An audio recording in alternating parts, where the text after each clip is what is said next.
যদি আপনার মনে হয় যে দেয়ালে পিঠ ঠেকে গেছে, কেউ কিছু করতে পারছে না আপনার জন্য, আপনি পরিপূর্ণ ইয়াকিনের সাথে, দৃঢ় বিশ্বাসের সাথে এই 4টা আমল নিয়মিত করবেন। এবং আমি বহু মানুষকে পার্সোনালি এটার পরামর্শ দিয়েছি, ওনারা আমল করেছেন, আমল করে উপকৃত হয়েছেন। এরকম বহু মানুষ আছেন, বৃদ্ধ মানুষ, বাবা ক্যান্সারে আক্রান্ত হয়েছেন অনেক দেরিতে, আল্লাহ তাআলা অলৌকিকভাবে সাহায্য করেছেন। হ্যাঁ, কখনো যদি আল্লাহ তাআলা এই আমলগুলো করার পরও আমার বিপদ দূর না করেন, তাহলে হয় আমার আমলের মধ্যে কোনো ত্রুটি ছিল, অথবা আমার এই বিপদ দূর না হওয়ার মধ্যে আমার জন্য কোনো কল্যাণ নিহিত ছিল। আল্লাহ তাআলা আমার দোয়া কবুল করে যে উপকার হতো তার চাইতে বেটার কিছু হয়তো আমাকে দিবেন, এই ইয়াকিন একজন ইমানদারের থাকবে। সে 4টা আমলের 1 নম্বর হলো ইস্তেগফারের আমল। ইস্তেগফার, আপনি ফেসে গেছেন কোনো জায়গায়, কোনো উপায় পাচ্ছেন না, আপনি ইস্তেগফার করতে থাকেন। আস্তাগফিরুল্লাহ ওয়া আতুবু ইলাইহি, আস্তাগফিরুল্লাহ ওয়া আতুবু ইলাইহি, আস্তাগফিরুল্লাহ ওয়া আতুবু ইলাইহি, আস্তাগফিরুল্লাহ, আস্তাগফিরুল্লাহ, আস্তাগফিরুল্লাহাল্লাযী লা ইলাহা ইল্লা হুয়াল হাইয়ুল কাইয়্যুম ওয়া আতুবু ইলাইহি ওয়া লা হাওলা ওয়া লা কুওয়াতা ইল্লা বিল্লাহ। اللهم أنت ربي لا إله إلا أنت خلقتني وأنا عبدك وأنا على عهدك ووعدك ما استطعت أعوذ بك من شر ما صنعت أبوء لك بنعمتك علي وأبوء لك بذنبي فاغفر لي فإنه لا يغفر الذنوب إلا أنت সাইয়্যিদুল ইস্তিগফার। এভাবে যে কোনো ইস্তিগফার করতে থাকেন, আপনি বেশি বেশি করে আল্লাহর কাছে ইস্তিগফার, ক্ষমা প্রার্থনা করতে থাকেন, খুব বেশি। আপনার 2 ঠোঁটে অনবরত আপনি চাইতে থাকেন আল্লাহর কাছে ক্ষমা। এই ইস্তেগফার সম্পর্কে নবী করিম সাল্লাল্লাহু আলাইহি ওয়াসাল্লাম বলেছেন, মাল্লাজিমাল ইস্তেগফার, যে ব্যক্তি ইস্তেগফারকে আঁকড়ে ধরবে, আঁকড়ে ধরা মানে কি, এটা ছাড়বে না, সে পড়তেই থাকবে অনবরত। টয়লেটে যাওয়ার সময়টা, ঘুমের সময়টা, খাওয়ার সময়টা বাদে, অবসর নামাজের সময়টা বাদে, বাকি সারাক্ষণ সে ইস্তেগফার পড়বে। এরকম যদি কেউ করে, আল্লাহ রাব্বুল আলামিন জাআলাল্লাহু লাহু মিন কুল্লি হাম্মিন ফারাজা ওয়া মিন কুল্লি যায়কিন মাখরাজা, সকল পেরেশানি থেকে, সকল টেনশন থেকে বের হওয়ার পথ আল্লাহ তাআলা অলৌকিকভাবে তার জন্য আবিষ্কার করে দিবেন। এবং আমি আমার জীবনে যেটা বলেছিলাম, বিস্তারিত বলতে চাই না, এরকম পরিস্থিতি আসছে যে চোখের সামনে কোনো আপাতত রক্ষার কোনো পথ আর খোলা নেই, এমন ভয়াবহ বিপদ।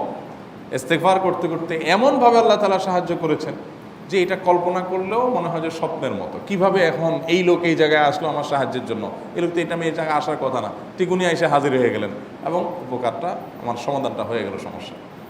তো আলহামদুলিল্লাহ, বহুবার আমি পরীক্ষা করেছি, আর আমার পরীক্ষার 2 পয়সার দাম নাই। হাদিসে বলা আছে, গ্যারান্টি দেওয়া আছে, আমার পরীক্ষা করলেই কি না করলেই কি। তাহলে একটা আমল হলো কি, ইস্তেগফার। সব সময়ের জন্য এটা কন্টিনিউয়াস করবেন, আর এমনিও অবসর সময় ইস্তেগফার করবেন। আরবদের মধ্যে সৌন্দর্য আছে, তারা বিভিন্ন ডাক্তারের ওয়েটিং রুমে বা বিভিন্ন জায়গায় মানুষ যেখানে অপেক্ষা করে পাবলিক প্লেসগুলোতে লিখে রাখে ইস্তেগফার করুন, আপনার হাইওয়েগুলোর পাশে লেখা থাকে ইস্তেগফার করুন, এবং তারা আসলে একটু পরপর দেখা যায় ইস্তেগফার করে। ভালো মন্দ গুণ সবার মধ্যে আছে, তাদের এই ভালো গুণটা আছে, ইস্তেগফার বেশি বেশি করা। আমরা ইস্তেগফার সচরাচর এইভাবে অনবরত অবসর সময় করার অভ্যাস অনেকের মধ্যেই নাই। আমরা এটা চালু করবো ইনশাআল্লাহ। বিশেষ করে যখন কোনো সমস্যা হবে তখন ইস্তেগফার চলতে থাকবে মুখে অনবরত, ধীরে ধীরে মহব্বতের সাথে নিজেকে, নিজের পাপ অপরাধগুলোর কথা স্মরণ করে আল্লাহর কাছে মাফ চাইতে থাকবো, পেরেশানি দূর হবে ইনশাআল্লাহ। 1 নাম্বার 2, দুরুদ। নবী করিম সাল্লাল্লাহু আলাইহি সাল্লামের প্রতি দুরুদ পাঠ করা, এটা যদি আপনি নিয়মিত করতে থাকেন মহব্বতের সাথে, আল্লাহুম্মা সাল্লি আলা মুহাম্মদ ওয়া আলা আলি মুহাম্মদ কামা সাল্লাইতা আলা ইব্রাহিম ওয়া আলা আলি ইব্রাহিম ইন্নাকা হামিদুম মাজিদ, আল্লাহুম্মা বারিক আলা মুহাম্মদ ওয়া আলা আলি মুহাম্মদ কামা বারাকতা আলা ইব্রাহিম ওয়া আলা আলি ইব্রাহিম ইন্নাকা হামিদুম মাজিদ। আপনি একবার ছোট দুরূদ যদি পড়েন, সাল্লাল্লাহু আলাইহি ওয়াসাল্লাম, সাল্লাল্লাহু আলাইহি ওয়াসাল্লাম, আল্লাহুম্মা সাল্লি আলা মুহাম্মদ ওয়া আলা আলি মুহাম্মদ, শুধু এইটুকু পড়েন। জাযাল্লাহু আন্না মুহাম্মাদাম মা হুয়া আহলু, শুধু এইটুকু পড়েন। আপনি এভাবে যেই কোনো দুরূদ নবী করিম সাল্লাল্লাহু আলাইহি ওয়াসাল্লামের প্রতি যদি পড়েন এবং পড়তে থাকেন অনবরত, ইস্তেগফারের পাশাপাশি দুরূদের ক্ষেত্রে নবী করিম সাল্লাল্লাহু আলাইহি ওয়াসাল্লাম বলেছেন যে এইটা তোমার জন্য যথেষ্ট হয়ে যাবে। তুমি যদি আল্লাহর কাছে আর কোনো দোয়া করতে না পারো, শুধু দুরূদটা পড়ো, তোমার সব পেয়ে যাবে, কিচ্ছু লাগবে না। এক সাহাবী বলছেন, রাসূলুল্লাহ, আমার দোয়ার মধ্যে দুরূদ কত পার্সেন্ট রাখবো? আমি তো আমার অনেক কিছু আল্লাহর কাছে চাইবো, দুরূদ মানে তো নবীজির জন্য দোয়া, মানে আমার জন্য তো আমি দোয়া করবো, আপনার জন্য দোয়া কত পার্সেন্ট করবো? 1/3, 1/4, তারপরে হাফ, এবার বিভিন্ন পার্সেন্টেজ বলছিলেন তিনি। নবী করিম সাল্লাল্লাহু আলাইহি ওয়াসাল্লাম বলেছেন যে হ্যাঁ, এর বেশি করতে পারলে আরও ভালো, আরও ভালো। তো ভদ্রলোক এর বেশি, ওই সাহাবী রাদিয়াল্লাহু তাআলা আনহু, তিনি এর বেশি বাড়াতে একটা পর্যায়ে বলছেন যে আমি সব দোয়া আপনার জন্য করি। নবী করিম সাল্লাল্লাহু আলাইহি ওয়াসাল্লাম বলেছেন, তাহলে তোমার আর কোনো দোয়াই করতে হবে না, এর মধ্যে সব দোয়া চলে আসবে। কারণ আপনি যদি বলেন আল্লাহ আপনার নবীর প্রতি আপনি রহমত নাজিল করেন, আপনার নবীর প্রতি আপনি শান্তি নাজিল করেন, আপনি যেটা দোয়া করেন, তো আল্লাহকে আল্লাহর নবীর প্রতি আপনি রহমত নাজিল করতে বললে আল্লাহ তাআলা আপনার প্রতি রহমত নাজিল করবেন কি করবেন না? আপনি কাউকে খুশি করতে চান, কার কাছ থেকে কিছু আদায় করতে চান, তার ছেলেটারে যদি হাদিয়া তোহফা দেন, আদর যত্ন করেন, তো বাই ডিফল্ট অটোমেটিকলি ওই লোকের সিম্পেথি আপনার দিকে আসবে কি আসবে না? চোখ বন্ধ করে আসবে। তো আল্লাহর নবীর জন্য যখন আপনি দোয়া করবেন তখন আল্লাহ তাআলা আপনার মধ্যে রহমত নাজিল করবেনই, এটা নবী সাল্লাল্লাহু আলাইহি ওয়াসাল্লামের ওয়াদা। যে কোনো পেরেশানি, তিনি আরও বলেছেন যদি কেউ দুরূদের আমল করে নিয়মিত, আল্লাহ রাব্বুল আলামিন তার সকল পেরেশানির জন্য যথেষ্ট করে দিবেন। এই আমলটাকে সবগুলো দূর করার জন্য যথেষ্ট হয়ে যাবে। এই দুরূদের আমলটা আমি দেখেছি সুবহানাল্লাহ গুলির মতো কাজ করে। আজকের ঘটনা, এক ভদ্রলোক সকালে একটা টেলিভিশন চ্যানেলে, বেসরকারি চ্যানেলে প্রোগ্রাম শেষ করে নামছিলাম লিফটে, তো উপস্থাপক উনি বলছিলেন যে ভাই মানে দুরূদের আমল পড়ে আমি কিছুদিন আগে একটা ইয়াতে মানে এমন একটা অবস্থা যে এইটা থেকে বের হওয়ার কোনো পথ আর নাই, শুরু করলাম দুরূদ অনবরত, এরপরে আল্লাহ তাআলা আমাকে এমনভাবে উদ্ধার করলেন আমি কল্পনা করতে পারিনি। আলহামদুলিল্লাহ এই আমলগুলো করে অনেক ভাইরা আমাকে অভিজ্ঞতা জানাইছেন যে আলহামদুলিল্লাহ তাদের অভিজ্ঞতা অলৌকিক। হ্যাঁ, ওই যে বললাম কখনো যদি আল্লাহ তাআলা আপনার দোয়া কবুল না করেন তাহলে হয় আমার ত্রুটি আছে, আর না হলে আমার জন্য আল্লাহ তাআলা এর চেয়ে বেটার কিছু রেখেছেন, আমি সেই ইয়াকিন রাখবো ইনশাআল্লাহ বিইذنিল্লাহ। আর এই দোয়াতে সমাধান হবেই হবে, সে বিশ্বাস থাকতে হবে। নবী করিম সাল্লাল্লাহু আলাইহি ওয়াসাল্লাম বলেছেন, হাদিসে কুদসিতে আল্লাহ বলেছেন আনা ইনদা যান্নি আবদি বি, বান্দা আমার প্রতি যেমন ধারণা করে আমি তেমন আচরণ করি।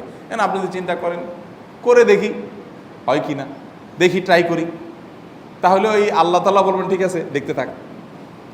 আপনি যদি ইয়াকিন করেন যে না নবী করিম সাল্লাল্লাহু আলাইহি ওয়াসাল্লাম যে বলেছেন অতএব সেটা হবেই, আর আল্লাহ রাব্বুল আলামিনের কাছে আমি ওইভাবেই চাবো যে আল্লাহ দিবেনই, আমি নিয়েই ছাড়বো, ইনশাআল্লাহ গুলি মিস হতে পারে, আপনার দোয়া মিস হবে না। ওই ইয়াকিন, ওই ঈমান আমার মধ্যে আনতে হবে, চেষ্টা করবো তো ইনশাআল্লাহ।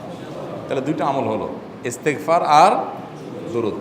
3 নম্বর আরেকটা আমল হলো দোয়া ইউনুস। দোয়া ইউনুস, লা ইলাহা ইল্লা আন্ত সুবহানাক ইন্নী কুনতু মিনাজ জালিমিন। বেশি বেশি পড়তে থাকবেন, যখন বিপদে পড়বেন ইস্তেগফার আর দুরূদ পড়বেন সবচেয়ে বেশি, আর মাঝে মধ্যে দোয়া ইউনুস, লা ইলাহা ইল্লা আন্ত সুবহানাকা ইন্নী কুনতু মিনাজ জালিমিন। আল্লাহ সুবহানাহু ওয়া তাআলা কোরআনে কারিমে এই দোয়ার পরে বলেছেন ওয়াকাযালিকা নুনজিল মুমিনিন। এই দোয়া পাঠ করার মাধ্যমে ইউনুস আলাইহিস সালামকে পৃথিবীর ইতিহাসের সবচেয়ে অলৌকিক ঘটনা, সকল সায়েন্স, সকল আপনার বিজ্ঞানের তত্ত্ব সবগুলোকে আপনার সবগুলোর বিপরীতে বা সবগুলোকে আপনার ভুল প্রমাণ করে দিয়ে ওই জায়গাটার জন্য আল্লাহ তাআলা ইউনুস আলাইহিসকে মাছের পেটে ঢোকার পর সেখান থেকে আবার জীবিত রেখে বের করেছেন। অক্সিজেন অভাবে তো সেখানে এমনি মারা যাওয়ার কথা, আরও নানা কারণে মারা যাওয়ার কথা, তাই না? কিন্তু আল্লাহ তাআলা তাকে রক্ষা করেছেন, কারণ উনি ওই বিপদে পড়ার পর থেকে এইটা পড়তেছিলেন, লা ইলাহা ইল্লা আনতা সুবহানাকা ইন্নী কুনতু মিনাজ জালিমিন।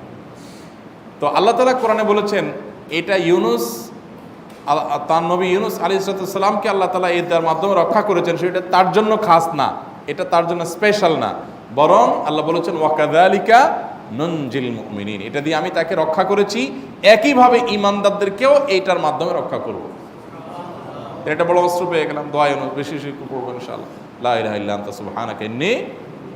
আমার দেশে আবার দেখা যায় বিপদ হয়ে গেলে তখন হুজুর ভাড়া করে যে ভাই আপনারা সবাই মিলে এটা 1 লাখ বার পড়ে দেন, 1.25 লাখ বার পড়ে দেন, টাকা দিব আপনারা পড়ে দেন। আপনারটা আপনি পড়বেন ভাই, হুজুরদের কাছে দোয়া চান সমস্যা নাই, আর হুজুরদেরকে খাটায়া টাকা দিবেন কেন, এমনি টাকা দিবেন না দিয়া। আর এই দোয়া নিজে নিজে করতে থাকবেন। ইউনুস আলাইহিস সালাম ওই সময় কি লোক ঠিক করছিলেন যে ভাই আপনারা সবাই দোয়া ইউনুস পড়েন, আমি গেলাম, আমি মাছের পেটে গেলাম, আপনারা বসেন সবাই দোয়া ইউনুস পড়া দেবেন, করছেন উনি? ওনারটা উনি করছেন, তো আপনারটা আপনি শুরু করবেন, দোয়া ইউনুস না। 4 নম্বর আমল হলো ইয়া যাল জালালি ওয়াল ইকরাম। এটা বিশেষ করে পাঠ করবেন। নবী করিম সাল্লাল্লাহু আলাইহি ওয়াসাল্লাম বলেছেন আলিজু বিয়া যাল জালালি ওয়াল ইকরাম। ইয়া যাল জালালি ওয়াল ইকরাম এইটাকে তোমরা আঁকড়ে ধরবে। ইয়া যাল জালালি ওয়াল ইকরামের মানে কি? এটা আল্লাহকে ডাকা, আর কিছু না। এবং হাদিসে বর্ণিত দোয়া, এটা মাসনুন দোয়া। ইয়া যাল জালালি ওয়াল ইকরাম মানে হে মহা ক্ষমতার অধিকারী, প্রতাপশালী এবং সম্মানের মালিক। এটা বলার মানে হলো আল্লাহর কাছে নিবেদন করা, যেহেতু আপনার প্রতাপ আছে, আপনার জালাল আছে, আপনার বড়ত্ব আছে, হে বড়ত্বের অধিকারী এবং হে সম্মানের অধিকারী, আপনার যেহেতু আল্লাহ তাআলা এটা, আপনার যদি এটা আছে, অতএব হে আল্লাহ আপনি আমাকে এটা দান করুন, আপনার সেখান থেকে আমার প্রতি রহম করুন, আপনার সেখান থেকে আমাকে, আপনার বড়ত্ব থেকে আমাকে আপনি হেফাজত করুন, আপনার একরাম থেকে আমাকে আপনি, তা দিয়ে আপনি আমাকে রহম করুন। তো সেই দোয়া আল্লাহ তাআলার কাছে নিবেদন করতে পারি, ইয়া যাল জালালি ওয়াল ইকরাম। এর পাশাপাশি তাহাজ্জুদের নামাজ এবং যে কোনো নফল নামাজ, কারণ নবী সাল্লাল্লাহু আলাইহি সাল্লাম ইজা হাজাবাহু আমরুন সাল্লা, নবীজি সাল্লাল্লাহু আলাইহি সাল্লামের কোনো পেরেশানি শুরু হলে আগে ওযু করে 2 রাকাত নামাজ পড়তেন, ওযু করে 2 রাকাত নামাজ পড়তেন। আমাদের যখন পেটে ব্যথা শুরু হয় আগে কার কথা মনে পড়ে? ডাক্তারের কথা মনে পড়ে।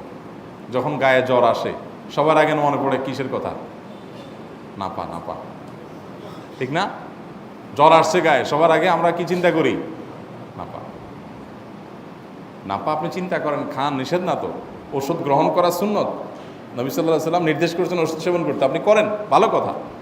কিন্তু ইমানদার সব কিছুর আগে ব্যথা আসছে, তাহলে ব্যথার জন্য একটা ওষুধ দোয়া শিখেছেন, দোয়াটা আগে করবে, পাশাপাশি ওইটা করবে। এলো ইমানদারের কাজ। আমরা আজকাল ইমান থেকে অনেক দূরে সরে গেছি। আল্লাহ আমাদের সেই ইয়াকিন দান করুন। তাহাজ্জুদের সময় দোয়া, অনেক বেশি দোয়া কবুল হয়। তাহলে 4টা আমল ইনশাআল্লাহ আপনাকে এই ভয়াবহ বিপদ থেকে উদ্ধার করার জন্য সাহায্য করবে ইনশাআল্লাহ। সে ইয়াকিন নিয়ে করবেন। সেই সাথে as-সাদাকা তারদুল বালা, দান সাদাকা করা, অন্যান্য যে আমলগুলো আছে টুকটাক সেগুলোর সাথে সাথে চালানো। বাকি এই 4টাকে বেসিক্যালি একটু জোরভাবে করতে